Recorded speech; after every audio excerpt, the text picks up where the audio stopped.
Irmãos, podemos retornar para os lugares para a segunda sessão.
Irmãos, vamos nos aquietar.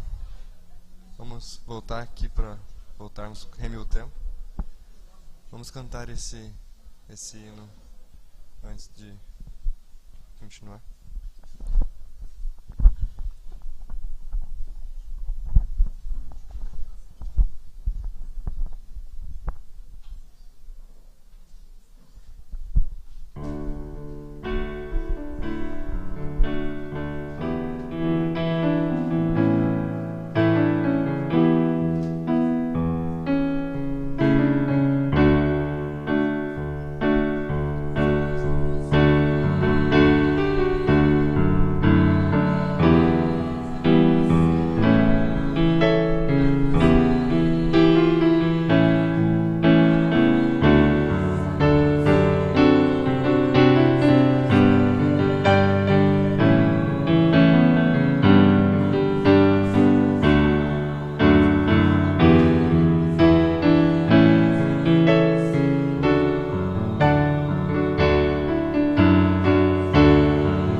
Amém, Senhor, que Teu Espírito possa ter liberdade entre nós aqui, Senhor, e realmente abrir nossos olhos e nossos ouvidos para ouvir e reconhecer ao nosso Senhor, Pai. Amém, Senhor. Amém.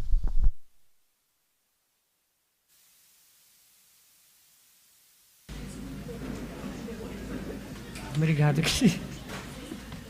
querida.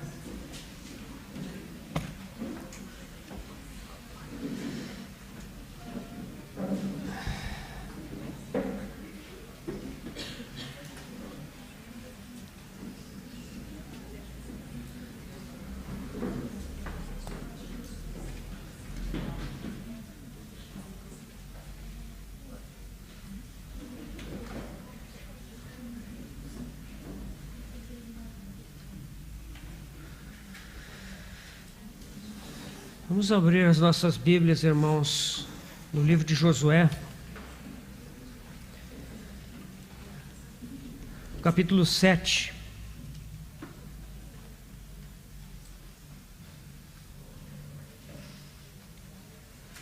Versículos de 1 a 12. Josué 7, versículos de 1 a 12. Prevaricaram os filhos de Israel nas coisas condenadas, porque Acã, filho de Carme, filho de Zabde, filho de Zera, da tribo de Judá, tomou das coisas condenadas. A ira do Senhor se acendeu contra os filhos de Israel. Enviando, pois, Josué de Jericó alguns homens a Ai, que está junto a Bet-Aven, ao oriente de Betel, falou-lhes dizendo: Subi e espiai a terra. Subiram, pois, aqueles homens e espiaram Ai. E voltaram a Josué e lhe disseram: Não suba todo o povo, subam uns 2 ou 3 mil homens a ferir Ai. Não fatigueis ali todo o povo, porque são poucos os inimigos. Assim, subiram lá do povo uns 3 mil homens, os quais fugiram diante dos homens de Ai. Os homens de Ai feriram deles uns 36, e aos outros perseguiram desde a porta até as pedreiras, e os derrotaram na descida.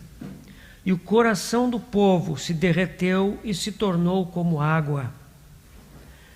Então Josué rasgou as suas vestes e se prostrou em terra sobre o rosto perante a arca do Senhor até a tarde, ele e os anciãos de Israel, e deitaram pó sobre a cabeça. Disse Josué: Ah, Senhor Deus, por que fizeste este povo passar o Jordão, para nos entregares nas mãos dos amorreus, para nos fazerem perecer? Tomara nos contentáramos com ficarmos da além do Jordão. Ah, Senhor, que direi, pois Israel virou as costas diante dos seus inimigos. Ouvindo isto, os cananeus e todos os moradores da terra nos cercarão e desarraigarão o nosso nome da terra. Então, o que farás ao teu grande nome? Então disse o Senhor a Josué: Levanta-te, por que estás prostrado assim sobre o rosto?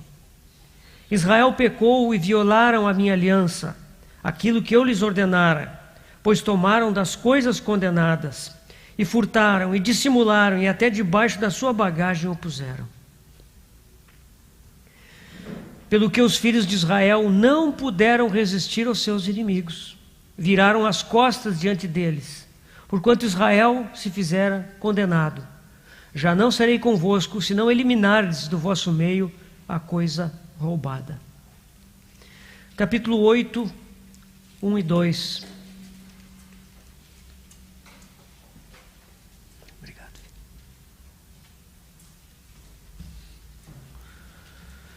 Disse o Senhor a Josué: Não temas, não te atemorizes. Toma contigo toda a gente de guerra e dispõe-te e sobe a Ai. Olha que entregarei nas tuas mãos o rei de Ai e todo o seu povo, e a sua cidade e a sua terra. Farás a Ai e a seu rei como fizeste a Jericó e a seu rei. Somente que para vós outros saqueareis os seus despojos e o seu gado. Põe emboscadas a cidade e por detrás dela. Vamos ter uma palavra de oração, irmãos. Senhor, mais uma vez estamos aqui diante da Tua palavra. Obrigado, Senhor, porque Tu tens falado aos nossos corações. Obrigado pela Tua misericórdia, pela Tua benignidade, pelo Teu amor para conosco, Senhor. nós agora mais uma vez nos prostramos diante de Ti. Sopra sobre a Tua palavra com o Teu Espírito, Senhor. Faz com que ela seja viva e penetrante em nossas vidas, separando o que é Teu do que é nosso e nos firmando no Teu propósito, Senhor. Senhor, nos confiamos a Ti e agradecemos, ó Pai, no nome de Jesus. Amém. Nós estamos estudando o livro de Josué, que narra nessa parte dos capítulos 1 a 12, a conquista da terra de Canaã pelo povo de Israel. Então, estamos fazendo isso olhando o significado dessa conquista à luz do Novo Testamento, principalmente da Epístola aos Efésios. E, ao fazer essa associação, nós temos procurado descrever um tipo de vida, um tipo de experiência de vida cristã que talvez não seja tão comum no meio da cristandade, que é a vida vivida nas regiões celestiais em Cristo Jesus. Essa vida descrita em Efésios deve começar no novo nascimento. Não é necessário esperar anos, anos e anos após termos nascido de novo para entrar nessa vida. A própria Epístola aos Efésios nos diz que quando nascemos de novo, quando fomos salvos, nós fomos já assentados em lugares celestiais, em Cristo Jesus. Então, essa é a experiência cristã que nós queremos descrever, a experiência de Canaã, de conquista. É uma vida no plano mais alto.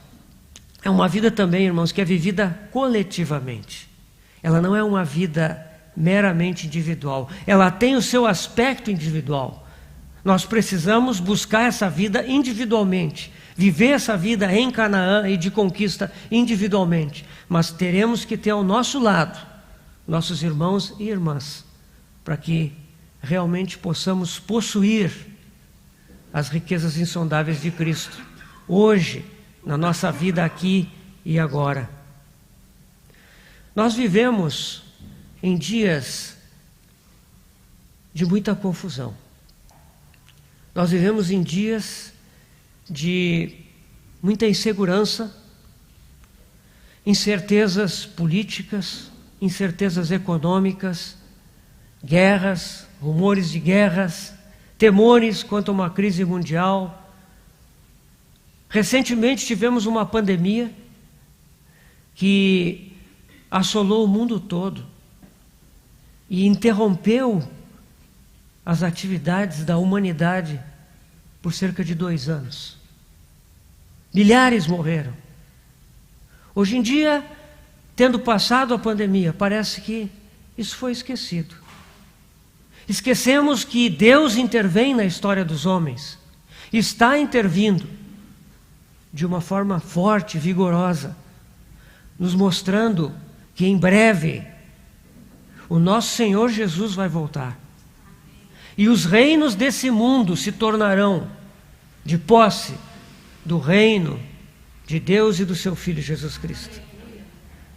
Os sinais se multiplicam. Então, irmãos, como viver nesse mundo que vai de mal a pior? Somente por meio da fé.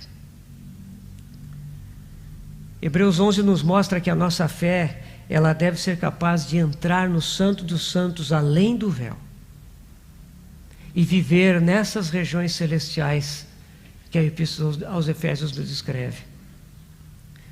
Lá nós vamos ver o Senhor entronizado. Lá nós vamos ver a cidade que tem fundamentos. Lá nós vamos ver a pátria celestial. Lá nós vamos ver o galardão. A nossa fé, ela deve se alimentar de realidades que devem ser concretas hoje. Nosso irmão estava falando de ser cheios do Espírito, nosso irmão Luiz, hoje e agora, porque depois que a nossa vida passar, não vai mais ser possível adquirir o azeite.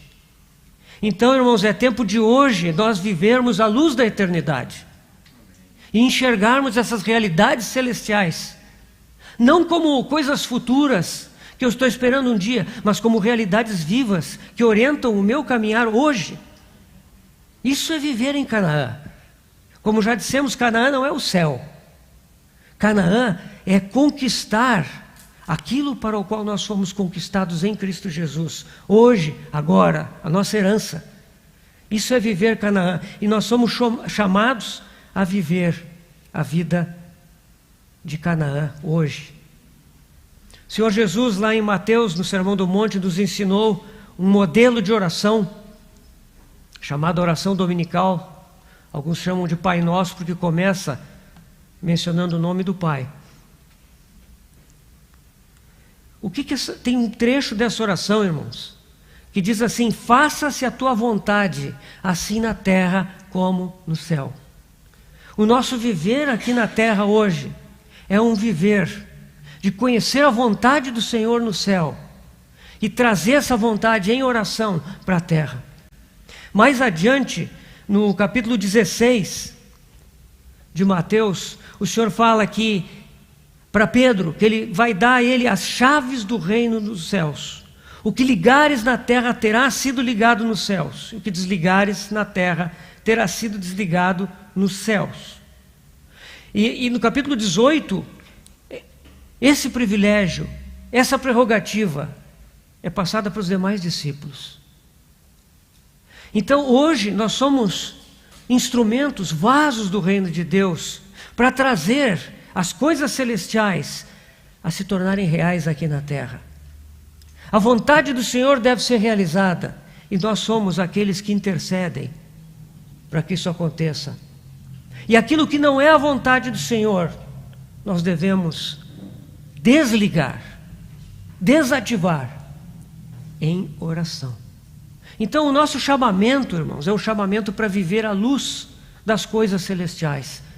Se nós vivermos uma vida cristã e a nossa vida estiver de forma predominante ocupada com a terra, com as coisas da terra, sejam elas nossas necessidades, sejam elas necessidades dos outros, necessidades da igreja, nós não conseguiremos viver em Canaã. Então, não podemos nos permitir viver uma vida cristã na infância espiritual perpetuamente. Sem dúvida que logo que nós nos convertemos, logo que nascemos de novo, existe o estágio da infância espiritual. Mas se esse estágio se prolonga, algo anormal está acontecendo. É preciso que nós cresçamos para viver essa vida no plano mais alto. No deserto descobrimos quem somos. O deserto nos mostra que em nós não habita bem nenhum, que a carne para nada aproveita. Mas também nós descobrimos que o Senhor é o nosso alimento, que o Senhor é a nossa luz, que o Senhor é o nosso guarda, que o Senhor é a nossa condução. E isso deve nos preparar para então entrar em Canaã e viver em Canaã. Nós já vimos aqueles 8 fundamentos. Nós já vimos que após aqueles 8 fundamentos, o povo conquista Jericó. E agora então, Jericó foi conquistada. Vimos que Jericó significa algo importante. O nome de Jericó significa perfume, lugar da onde uma fragrância é exalada. E a interpretação disso, irmãos, é que a nossa luta, segundo Efésios, capítulo 6, é contra principados e potestades das regiões celestiais.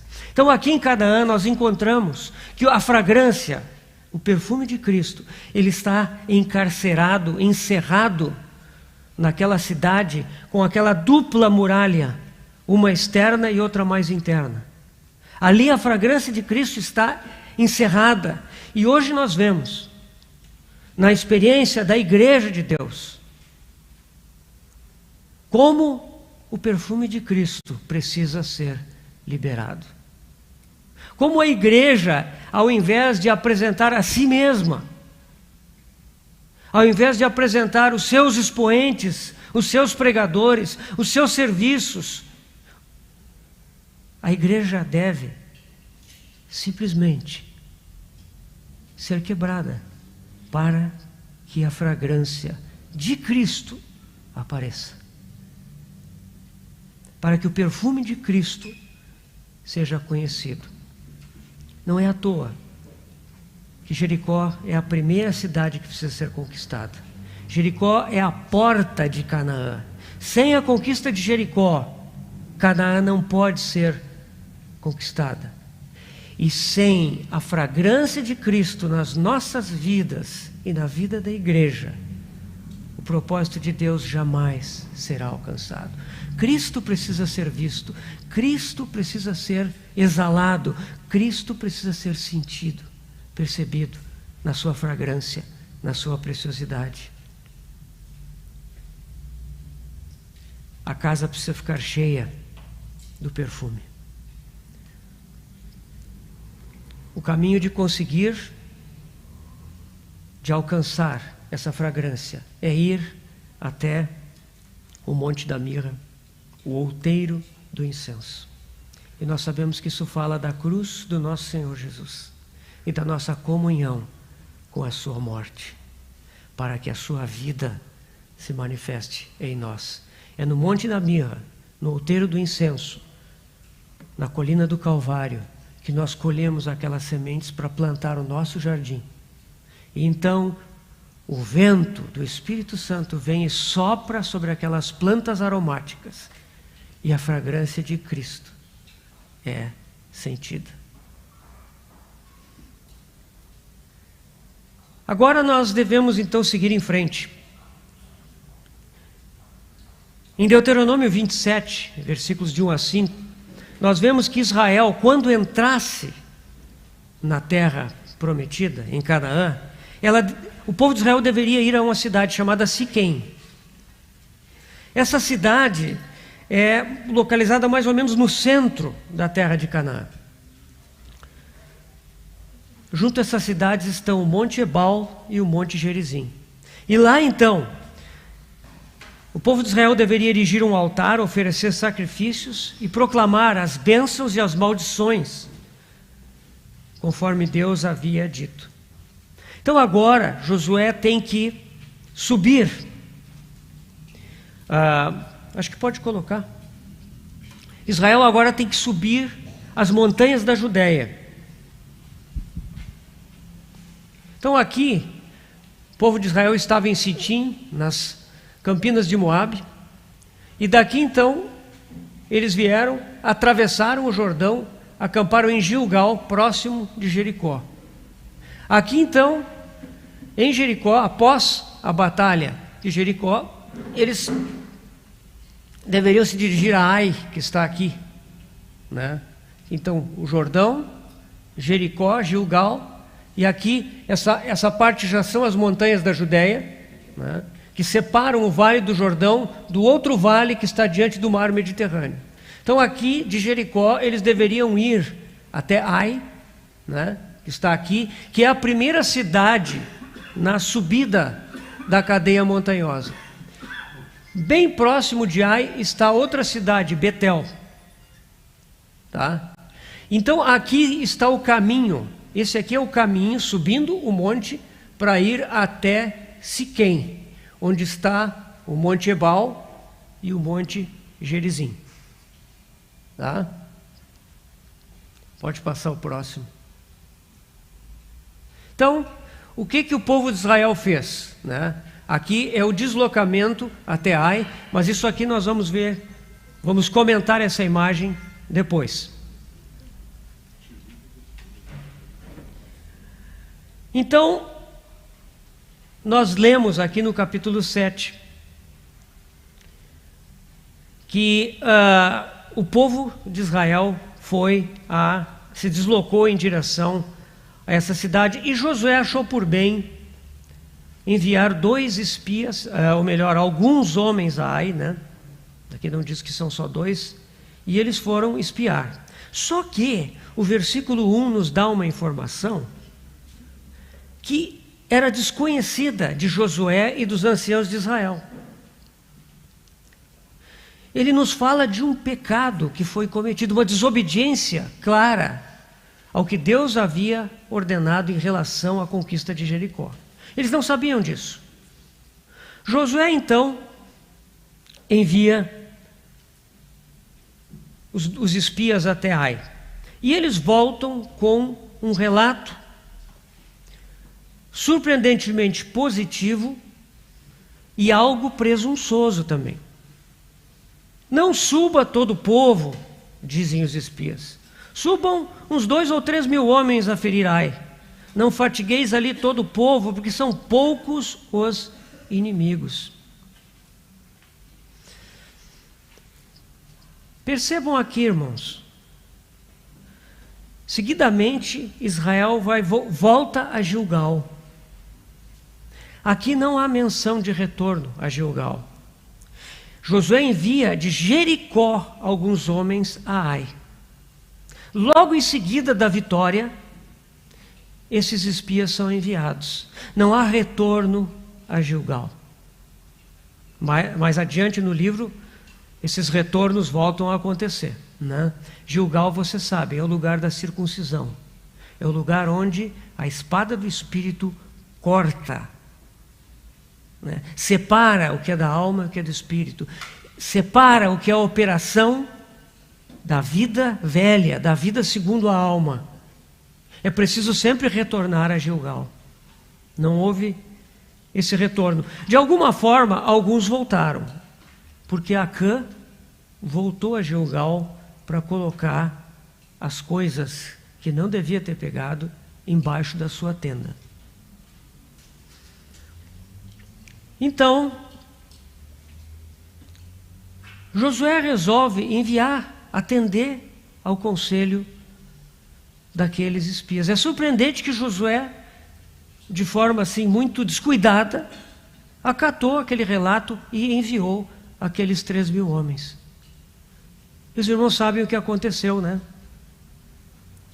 Assim subiram lá do povo uns 3 mil homens, os quais fugiram diante dos homens de Ai.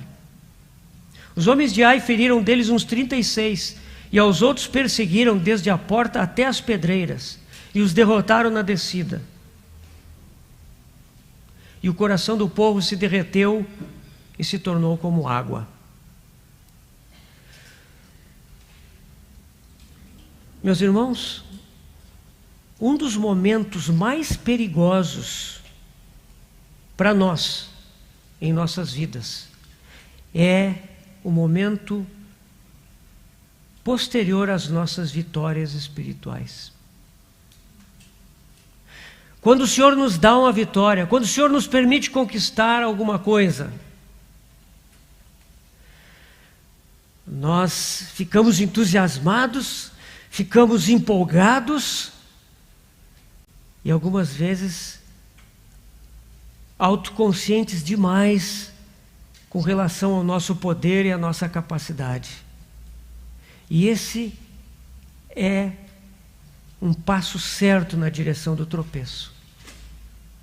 Então, quando nós temos as nossas vitórias, é muito importante que nós sejamos sóbrios, humildes, diante do Senhor. Josué ouviu aquele relato e eles estavam provavelmente muito entusiasmados em ver aquelas muralhas caírem, em ver como a mão do Senhor havia operado. E eles entraram na cidade, eles destruíram tudo, mataram tudo e tiraram as coisas preciosas, deram para o Senhor, o resto eles queimaram, exceto por Acã. E eles estavam muito empolgados com a conquista. E eles, de certo, pensaram assim: agora só vai. Rapidamente mandaram então aqueles 3 mil homens que fugiram diante de Ai. Aqui diz que 36 foram feridos, ou seja, 36 morreram. Isso parece bem pouco, né? 3 mil. Mas ninguém havia morrido na conquista de Jericó. Essa derrota, ela realmente derreteu o coração do povo. Josué rasgou as suas vestes e se prostrou em terra sobre o rosto perante a arca do Senhor até a tarde. E vejam aqui a oração de Josué. Josué é um homem como nós. Então aqui ele diz assim: ah, Senhor Deus, por que fizeste esse povo passar o Jordão para nos entregares nas mãos dos amorreus, para nos fazerem perecer? Tomara nos contentáramos em ficar da além do Jordão. Vocês não percebem aqui que essa manifestação é muito similar àquela manifestação dos 10 espias que entraram na terra 40 anos antes e voltaram dizendo isso. Ah, por que tu não nos deixaste lá no Egito? Lá nós tínhamos comida, lá nós tínhamos tudo. Aqui a gente vê amargura, decepção. Mas o versículo 9 mostra que também na oração de Josué havia aquele espírito vencedor, quando ele diz assim: ouvindo isto, os cananeus e todos os moradores da terra nos cercarão e nos desarraigarão o nosso nome da terra. E então, que farás ao teu grande nome? E aqui nós vemos que a oração de Josué também é uma oração centrada nos interesses de Deus, centrada na vontade de Deus. Que será feito do teu grande nome? Senhor, se nós fracassarmos, o que será do teu testemunho? Então o Senhor responde: levanta-te, porque estás prostrado assim sobre o rosto? Israel pecou e violaram a minha aliança, aquilo que eu lhes ordenara, pois tomaram das coisas condenadas, ou das coisas devotadas, consagradas, e furtaram e dissimularam, e até debaixo da sua bagagem puseram.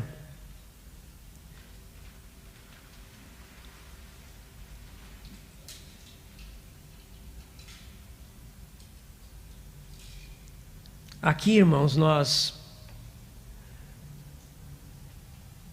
vemos que Deus havia dito ao povo de Israel que em Jericó nada devia ser tomado pelo povo.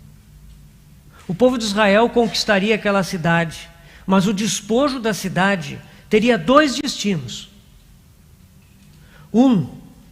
Todas as coisas preciosas, ouro, prata, bronze, ferro, tudo deveria ser devotado ao Senhor, para a casa do Senhor.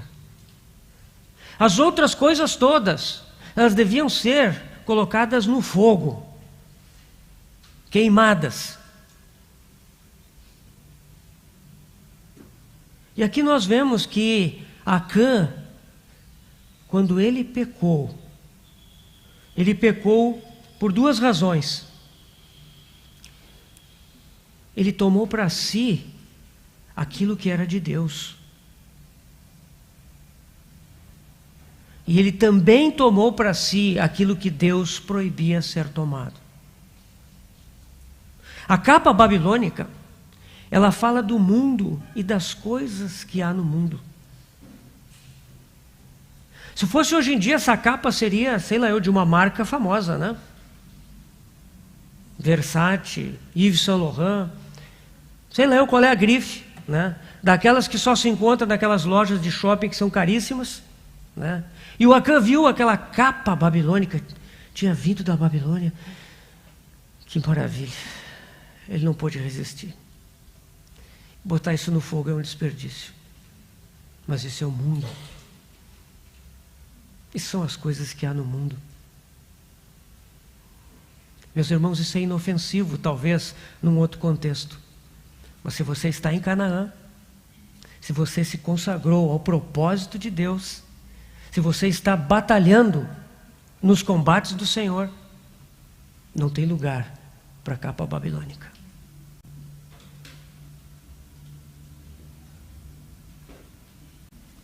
O ouro e a prata, falam daquilo que é precioso para o Senhor. E aqui nós devemos nos perguntar: o que é precioso para nós? Aquilo que nós temos de precioso, estamos tomando para nós ou estamos consagrando ao Senhor? Tudo Ele nos deu. Tudo é dele. Será que nós estamos guardando na nossa tenda algo que é dele? Esse foi o pecado de Acã. E vejam, 600 mil homens. Um pecou. Mas por causa disso, leia o versículo 12. Pelo que os filhos de Israel não puderam resistir a seus inimigos. Viraram as costas diante deles, porquanto Israel se fizera condenado. Já não serei convosco, se não eliminares do vosso meio a coisa roubada. Quando o povo estava no deserto, o povo murmurava, o povo fazia isso e aquilo. Deus trazia juízos, mas o povo continuava andando, o povo continuava caminhando. Ainda que na última parte, entre o Sinai e as campinas de Moabe, eles tivessem dado muitas voltas em torno daquele deserto. Mas nunca parou a caminhada. Às vezes acampava, em seguida andava. Mas quando nós estamos em Canaã, se nós abrigamos pecado, desobediência ao que o Senhor nos revelou, o Senhor não vai ir conosco adiante na conquista. Ele simplesmente não pode nos acompanhar. Então, irmãos, muitas vezes a condição de derrota da igreja de Deus em tantas coisas é porque há pecado, há desobediência. O pecado é tratado de forma indevida, é relegado. Acã talvez pensou: tanto ouro, tanta prata, tanto bronze, tanto ferro, se eu pegar um pouco, quem é que vai notar? Que diferença vai fazer? Mas Deus está vendo. Se eu pegar a capa babilônica, é só essa. Que diferença vai fazer? Deus está junto conosco, porque nós estamos em Canaã, porque nós estamos envolvidos no combate do Senhor. O soldado, diz Paulo a Timóteo, tem que satisfazer aquele que o arregimentou.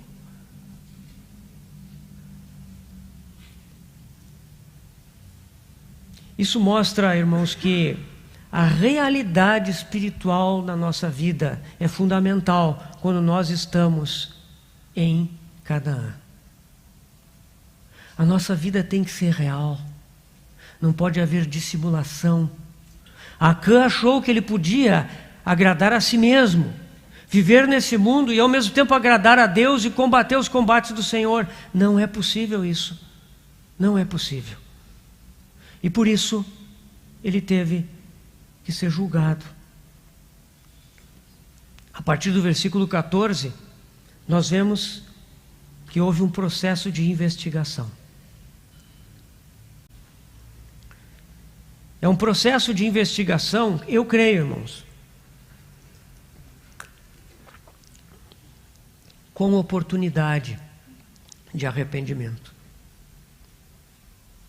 Veja que 7:12 nos diz que o Senhor diz que já não serei convosco se não eliminares do vosso meio a coisa roubada. No entanto, esse processo começou, e Acã certamente sabia disso. Eu acho que a consciência de Acã começou a ficar pesada quando o povo voltou derrotado de Ai. Como entender essa derrota, irmãos? O que o Senhor disse para Josué e que Josué transmitiu ao povo? Que ele estaria sempre com eles. Ninguém te poderá resistir todos os dias da tua vida. Aonde colocares a planta do vosso pé, isso é vosso. Promessas de Deus. E agora, De repente, uma vergonhosa derrota. Como explicar isso? Então, quando Acã recebeu aquela notícia, certamente ele pensou: opa. Mas ele resistiu à voz da sua consciência. Não, certamente não é isso. Então, Josué diz: pela manhã vos chegareis, segundo as vossas tribos, e será que a tribo que o Senhor designar por sorte se chegará, segundo as famílias, e a família que o Senhor designar se chegará por casas, e a casa que o Senhor designar chegará por homem, homem por homem. Aquele que for achado com a coisa condenada será queimado. Meus irmãos, quando esse processo começou, mais uma vez, Acã poderia ter se adiantado a todo esse processo e dizer: eu pequei. Eu pequei, fui eu. Mas ele não fez isso. Então a tribo de Judá foi sorteada. E Acã, mais uma vez, deve ter sentido aquela coisa desagradável do seu interior. Então, dentre as tribos de Judá caiu o sorteio sobre a família dos Zeraitas. Os Zeraitas foram chamados, e dentre as famílias dos Zeraitas, homem por homem, a sorte caiu sobre Zabdi. Cada vez as coisas estavam mais perto de Acã, mas ele não se arrependeu.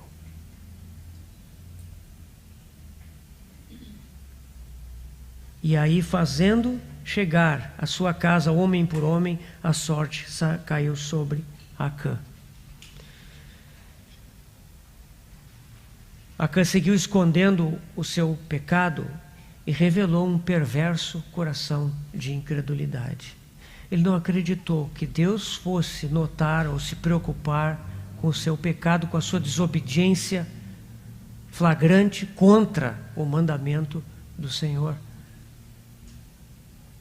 E depois, quando o processo de julgamento veio, ele também não acreditou que ele pudesse ser achado.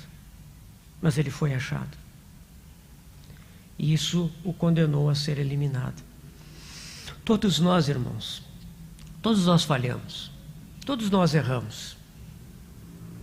Josué errou. E aqui, nesse episódio, nós vemos Josué errando.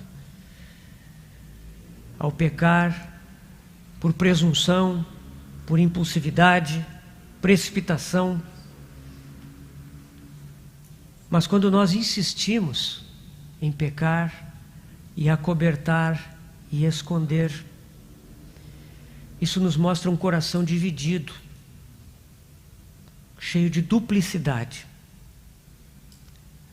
E isso vai se cruzar com o caminho do Senhor e da sua igreja. Nós temos o exemplo no Novo Testamento de Ananias e Safira. O que eles fizeram? Eles queriam aparentar. A terra que eles venderam, podia ficar o recurso com eles.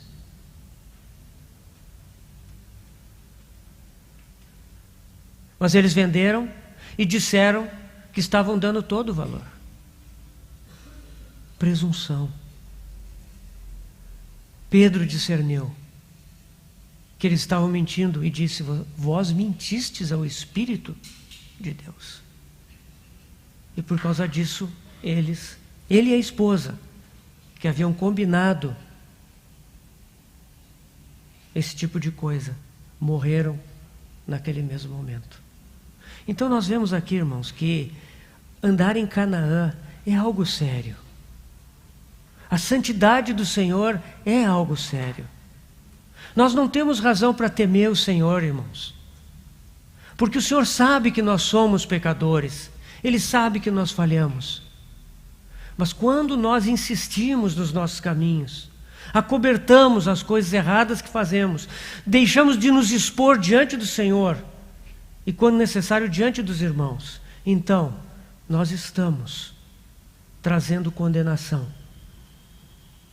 ao povo de Deus e ao seu propósito no meio do seu povo. E o Senhor julga essas coisas.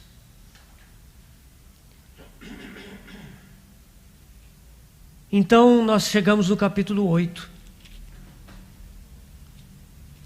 E aqui nós vemos que uma vez julgado o pecado, o Senhor volta a falar com Josué.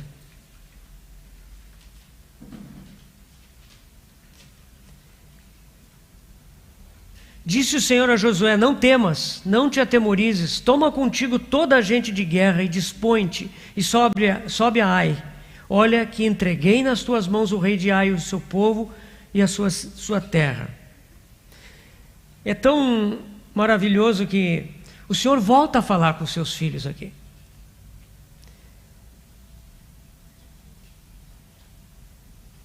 Josué agora ouve ao Senhor, coisa que ele não fez antes. O Senhor sempre quer falar conosco. Hoje de manhã, nosso irmão Luiz falou da importância de nós ouvirmos os sussurros do Espírito Santo. É algo que nós precisamos aprender. E ele nos falou que, além de aprender a ouvir, nós temos que aprender a agir, a nos posicionar em relação ao que ouvimos. É muito importante. Mas quando nós estamos empolgados, quando nós estamos agitados, nós não conseguimos ouvir o Senhor. Aqui, depois daquela experiência de humilhação, de tristeza, porque 36 morreram, 36 famílias enlutadas. Depois dessa experiência negativa, então, o Senhor volta a falar com o seu povo. E não é o Senhor que volta a falar, é o povo que agora tem ouvidos abertos para ouvir novamente o Senhor. Então o Senhor fala. E aí o Senhor não só ganha os seus ouvidos, ele não havia conseguido ter ouvidos disponíveis para ouvi-lo antes, senão teria falado. Tanto do pecado de Acã, como da estratégia que depois seria usada na conquista de Ai. Mas agora ele pode falar. E ele diz no versículo 2, o Senhor fala assim: farás a Ai e ao seu rei como fizeste a Jericó e a seu rei. Somente que para vós outros saqueareis os seus despojos e o seu gado. Põe emboscadas a cidade por detrás dela. Veja aqui que se Acã tivesse esperado um pouquinho, agora ele poderia tomar despojos para si. Se vocês lerem Josué, as outras batalhas também vão ser assim. O Senhor permite que o povo tome o despojo. Em Jericó, não. Jericó fala do perfume de Cristo, fala da excelência de Cristo, e ali tudo é para ele. Mas Acã não pôde esperar. A cobiça foi muito forte. Mas agora então, eles podem tomar o despojo. E Deus dá estratégia. Põe emboscadas a cidade por detrás dela. Vocês percebem, irmãos? Jericó foi uma maneira de conquistar. Uma maneira, assim, aos olhos humanos, esdrúxula, né? Marchando por 6 dias ao redor da cidade. No 7º dia, marchando 7 vezes ao redor da cidade, toca a trombeta e grita. E a cidade cai. Na história da ciência militar, eu não sei se essa batalha faz parte, né, dos textos que os exércitos têm nas suas escolas militares. Aqui também é outra estratégia. Põe emboscadas. E é interessante que Deus vai usar a própria maneira pela qual eles fracassaram para alcançar a vitória sobre Ai. Deus vai fazer com que a presunção de Ai pela vitória que teve sobre o povo de Israel antes seja o meio da sua derrota. Então, o que acontece? Josué monta 2 emboscadas, né? Muitos autores aqui falam da contradição, né? 30 mil homens para a primeira emboscada, versículo 3. E depois tem 5 mil homens, né? Que estão no versículo 12. Na verdade, a palavra emboscadas está no plural, no versículo 2. São duas. E aqui, ó, elas estão, uma ao sul e outra ao norte. Essa aqui com 30 mil. Esses aqui provavelmente subiram por uma ravina, né, que é um rio de leito seco, né, que só durante a época de chuvas ele está cheio. Eles subiram por essa ravina aqui e ficaram escondidos aqui ao pé de Ai. Josué foi com, vejam o texto, todo o povo dessa vez. Não são 3 mil, não. Agora eles estão bem obedientes, né? A gente sabe, né, que os filhos em casa, né, às vezes um faz uma coisa errada, aí tem que ser disciplinado, né? E quando um é disciplinado, os outros ficam todos assim, né? E aprendem a lição, né? Então, agora, eles aprenderam a lição. Todo o povo sobe. E isso deve ser muito difícil, porque 600 mil homens, né? Muitos chegam a dizer que isso é impossível. Meus irmãos, a palavra de Deus é a palavra de Deus, né? Nós temos que tomar a palavra de Deus como ela chegou até nós, como Deus a revelou. Então, aqui todo o povo subiu, né?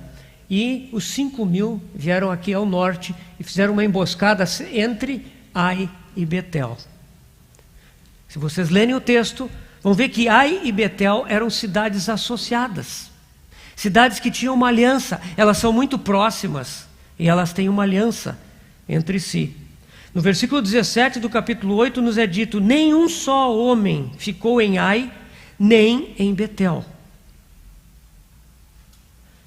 Então aqui nós estamos lidando com uma batalha dupla. Depois nós vamos entender o porquê. Então isso aqui é um movimento que, em termos de estratégia militar, se chama movimento de pinça, né? Ai foi pinçada, ou seja, dos dois lados a cidade foi cercada por emboscadas que não estavam reconhecíveis. O que o povo de Ai viu? Viu o exército com Josué se aproximando. O que eles fizeram? Logo que eles chegaram perto, todo o exército dessa cidade, que era uma cidade menor, né? Os espias viram isso. Ai é uma cidade pequena. Todo o exército da cidade saiu. E o exército de Betel junto. E correram atrás do povo de Israel. E quando eles correram atrás, a emboscada dos 30 mil homens fechou o caminho deles de recuo, e ao mesmo tempo entrou na cidade e destruiu a cidade. E então eles viram a fumaça do incêndio da cidade subindo. E quando eles se voltaram para trás, eles viram que as emboscadas vinham em direção a eles. E eles foram cercados e foram destruídos completamente.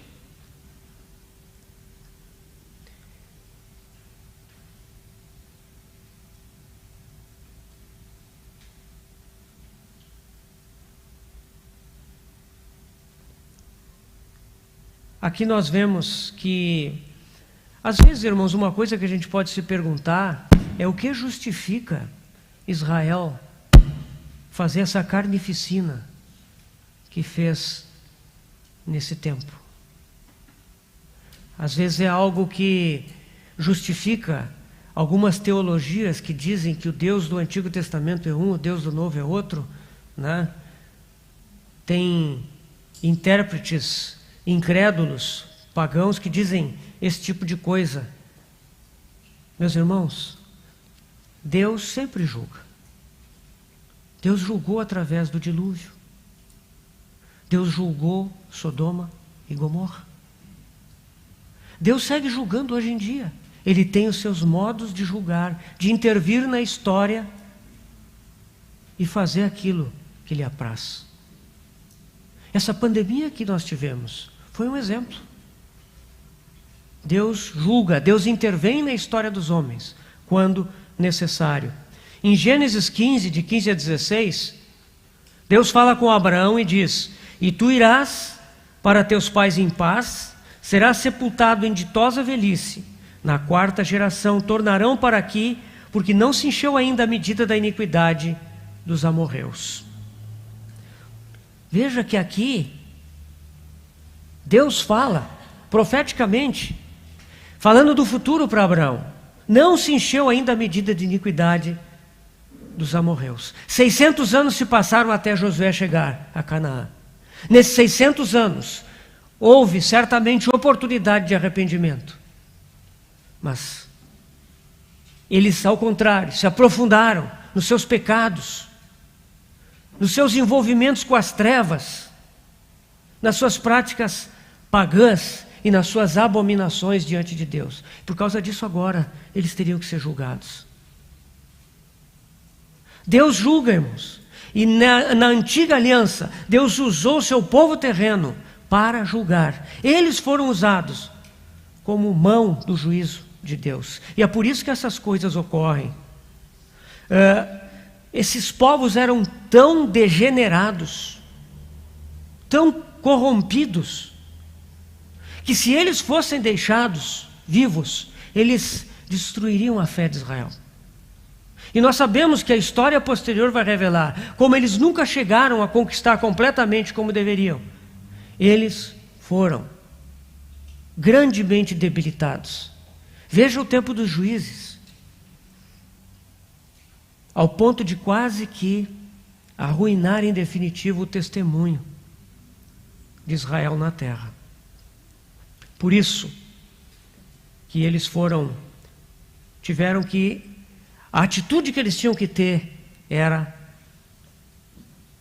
não ter qualquer piedade com relação a esse povo. Eles precisavam ser eliminados. Nós precisamos entender que naquela época, o Espírito Santo, como já nos foi dito aqui, irmãos, o Espírito Santo ainda não habitava interiormente. Ele estava presente, né? Tanto que Davi, no Salmo 51, ele ora: não retires de mim o teu bom Espírito. Não é que o Espírito estivesse já dentro de Davi, mas é que Davi, pelo coração que tinha diante de Deus, ele cultivava uma presença em proximidade com o Espírito de Deus, mas não de habitação ainda. Então aqui nós temos que ver que o povo de Israel, eles não tinham os recursos que nós temos hoje, pelo fato de termos o Espírito Santo habitando em nós, residindo em nós, e grandemente nos capacitando a resistir ao pecado e à carne.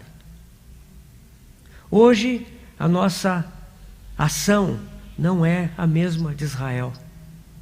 Nós não matamos gente, pessoas, mas nós sabemos que por trás de gente, de pessoas, estão principados e potestades. E a nossa atitude para com esses principados e potestades deve ser a mesma. Resistir, impedir, desligar. Essa é a atitude na nossa luta contra os principados e potestades. As lições de Ai, dessa batalha. Primeiro, prudência e sobriedade após a vitória. Segundo, dependência sempre renovada do Senhor, para que não percamos a sensibilidade ao Espírito Santo. Terceira lição, disposição constante ao arrependimento. Meus irmãos, entre os cristãos é muito comum que haja, não a doutrina, mas aquela convicção de que o arrependimento é para quem é pecador.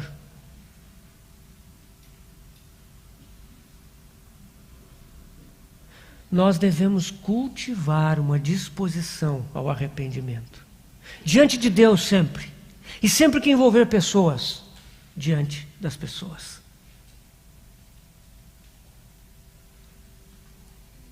Discernimento, quarto ponto, quarta lição de Ai, discernimento quanto ao engano do pecado. Satanás vem sempre em relação ao pecado tentando, de alguma forma, nos convencer que não é bem assim. Foi assim que ele fez com Eva. Satanás nunca vai nos levar de forma decisiva a cometer um pecado grave, mas ele nos seduz com seus argumentos. Discernimento quanto ao engano do pecado. E quinta lição de Ai, aguardar a estratégia sempre nova do Senhor para prosseguir na guerra de conquista. A maneira de conquistar Ai não é a mesma de conquistar Jericó, são diferentes. E nós temos que ouvir o Senhor para saber qual é a estratégia no campo de batalha. Então entramos nessa parte final. Qual é o significado espiritual da batalha de Ai? O nome Ai quer dizer montão ou ruína, entulho. Na verdade, essa cidade ela já havia sido destruída e reconstruída várias vezes. E por isso ela ganhou esse nome. Montão, ruína. A etimologia do nome dessa palavra, ela vem de um verbo que significa curvar ou torcer com o fim de quebrar ou arruinar. Então, Ai é um lugar onde tudo foi quebrado e jogado numa pilha. É um significado muito negativo. Contudo, irmão, perceba que aqui, nessa batalha, outra cidade está mencionada, Betel. Ela é mencionada no versículo 9. A primeira emboscada ficou entre Ai e Betel. 12, a segunda emboscada também ficou entre Ai e Betel, mas do outro lado. E no 17 nos é dito, nem um só homem ficou em Ai, nem em Betel. Ai e Betel formam uma unidade. Então, essa batalha nós precisamos entender qual é o significado de Betel. Betel significa a casa de Deus. Betel é o lugar onde Abraão esteve na sua primeira jornada na terra. Isso está em Gênesis 12, de 5 a 8. Ele edificou um altar ali, entre Betel e Ai. Exatamente no local onde ficou a emboscada. Em Gênesis 13, de 3 a 4, Abraão está voltando do Egito e novamente ele para ali naquele altar e invoca o nome do Senhor. Mas vejamos mais adiante em Gênesis 28, versículo 10. Ali nós vemos que Jacó vai até Betel. E o nome do lugar lá era Luz. Esse nome em hebraico significa sair fora do caminho, desviar-se da rota. É Jacó que dá a esse lugar o nome de Betel. É ele que chama Betel de a casa de Deus, que é o significado mesmo do nome. A porta dos céus. Certamente Jacó ouviu de seu avô, de seu pai, a respeito da história de Abraão nesse lugar. Nós lemos ali em Gênesis 28, 10, partiu Jacó de Berseba e seguiu para Harã. Tendo chegado a certo lugar, ali passou a noite, pois já era sol posto. tomou uma das pedras do lugar, fê-la seu travesseiro e se deitou ali mesmo para dormir. E sonhou. Eis posta na terra uma escada, cujo topo atingia o céu. E os anjos de Deus subiam e desciam por ela. Perto dele estava o Senhor e lhe disse: Eu sou o Senhor, Deus de Abraão teu pai e Deus de Isaque. A terra em que agora estás deitado, eu te darei a ti e à tua descendência. Versículo 16. Despertado Jacó do seu sono, disse: Na verdade, o Senhor está nesse lugar e eu não o sabia. E temendo disse: Quão temível é este lugar! É a casa de Deus, a porta dos céus. E ao lugar, cidade que outrora se chamava Luz, deu o nome de Betel. Que precioso lugar, irmãos! A casa de Deus. O que é a casa de Deus? É a igreja do Deus vivo. É os santos vivendo em união. Essa casa de Deus é a porta do céu. O que significa? Que é na igreja que o céu é conhecido. Na igreja o céu é revelado para a terra. A igreja está aonde aquela escada chega na terra, toca na terra, e os anjos de Deus sobem e descem. E ali o céu é conhecido.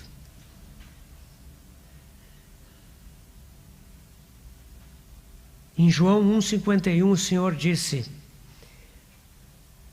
em verdade vos digo que vereis o céu aberto e os anjos de Deus subindo e descendo sobre o Filho do Homem.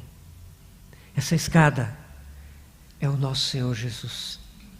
Ele veio a essa terra e Ele, tendo completado a sua obra de redenção na cruz do Calvário, Ele ressuscitou, Ele ascendeu ao céu e Ele enviou o seu Espírito. E quando esse Espírito vem sobre os santos reunidos, a igreja é gerada. O Senhor é a escada. A casa de Deus na terra é o lugar aonde a sua vida, por meio do Espírito Santo, está presente. E ela é revelada. É a porta dos céus.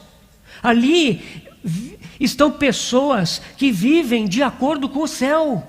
Elas vivem de acordo com as regras das regiões celestiais em Cristo Jesus.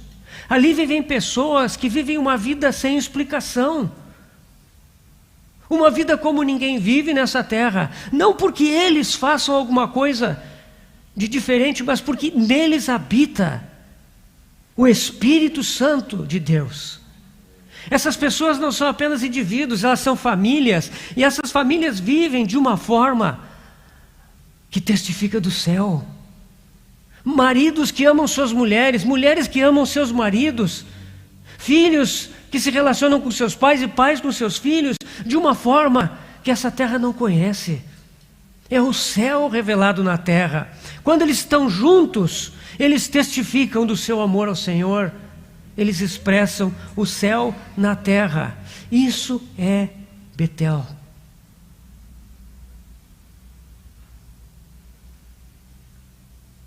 Antes de chegarmos a Betel, existe um monte de entulho, ruínas, que nos impedem de chegar a Betel. Os irmãos percebem? A batalha de Ai se segue a batalha de Jericó, onde nós vemos o perfume de Cristo, a pessoa de Cristo magnificada em sua beleza e santidade, em seu perfume. E logo em seguida a segunda conquista diz respeito à igreja de Deus, à casa de Deus. Mas antes é preciso vencer o entulho. O que é esse entulho, irmãos? O que é esse entulho que está diante de Betel? É o entulho doutrinário.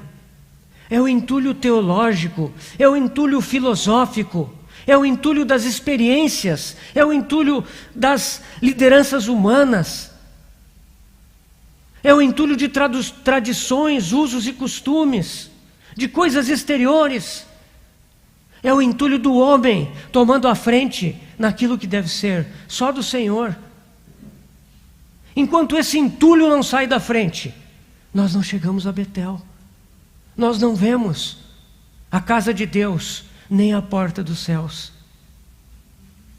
Por isso é que Ai precisa ser destruída. Ai não pode permanecer.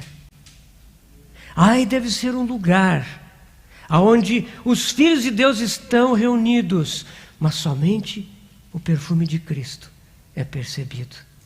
Então os anjos de Deus sobem e descem, e por meio da igreja o testemunho do céu é dado.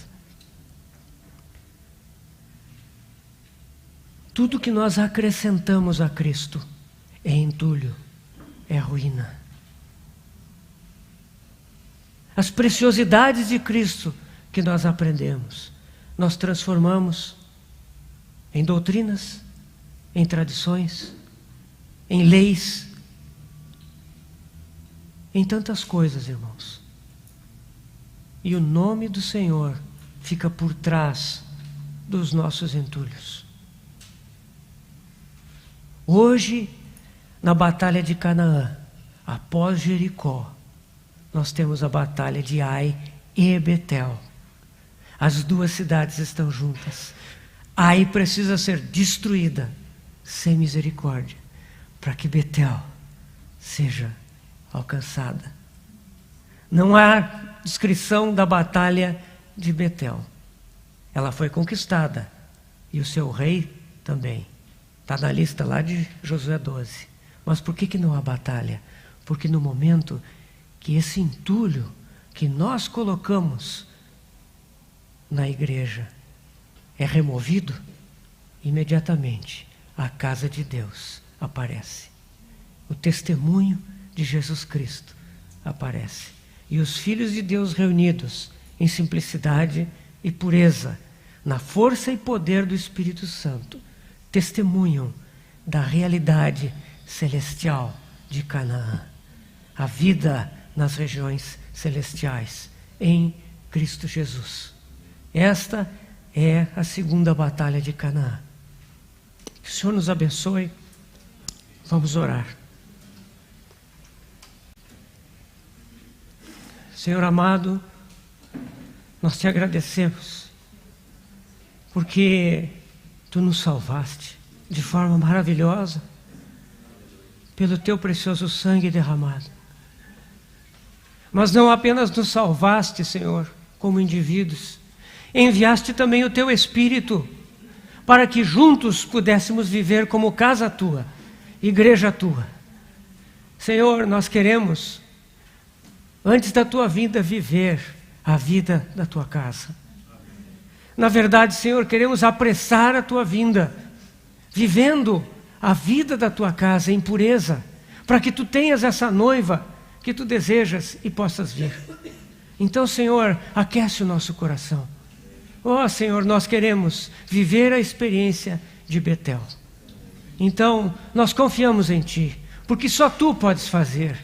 E obrigado porque Tu nos disseste: eu edificarei a minha igreja, e as portas do inferno não prevalecerão contra ela. Senhor, nós tomamos essa palavra que Tu nos deste e pedimos: faz isso, Senhor. Faz isso conosco, em cada localidade onde estamos. Traz essa realidade, Senhor, que possamos viver como Betel, que possamos destruir Ai, sem misericórdia, para que o Teu perfume seja visto aonde os santos estão reunidos. Senhor, nós Te pedimos isso e Te agradecemos desde já, em nome de Jesus. Amém. Amém.